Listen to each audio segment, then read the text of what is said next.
ধর্ষণ বিরোধী অপরাজিতা বিল অবিলম্বে কার্যকর করার দাবিতে অবস্থান বিক্ষোভ করল বর্ধমান শহর তৃণমূল মহিলা কংগ্রেস।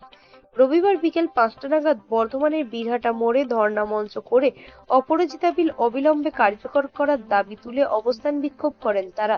এদিন ধর্ণা মঞ্চে উপস্থিত ছিলেন বর্ধমান জেলা তৃণমূল কংগ্রেস সভানেত্রী শিখা সেনগুপ্ত ও অন্যান্য মহিলা তৃণমূল কর্মীরা।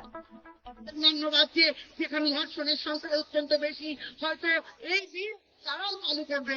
এই আমাদের রাজ্যের মমতা বন্দ্যোপাধ্যায়ের পাশ করা বিল অপরাজিতা বিলের একই রকম অনুমোদন করে তারাও হয়তো এই ধরনের বিল আনবে বা এই বিল পাশ করার চেষ্টা করবে, যাতে ভারতবর্ষে একটা দৃষ্টান্ত তৈরি হতে পারে আইনের সংশোধন করে।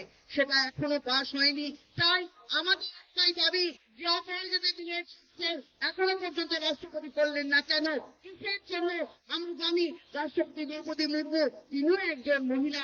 তিনি বলছেন মহিলার স্বাস্থ্য রক্ষা, মহিলাদের সম্মান রক্ষা কতখানি জরুরি। তাই সেই কথা চিন্তা করে আমরা দাবি রাখছি।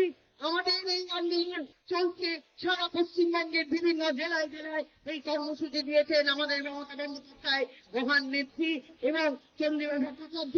তিনি বলেছেন এই বিল সংসদে যাতে এই বিল পাস হয়ে যায় এবং তা যেন আমাদের রাষ্ট্রপতি দ্রুত স্বাক্ষর করেন, সেই প্রচেষ্টায় আজকে এত প্রতিবাদ আমরা করছি।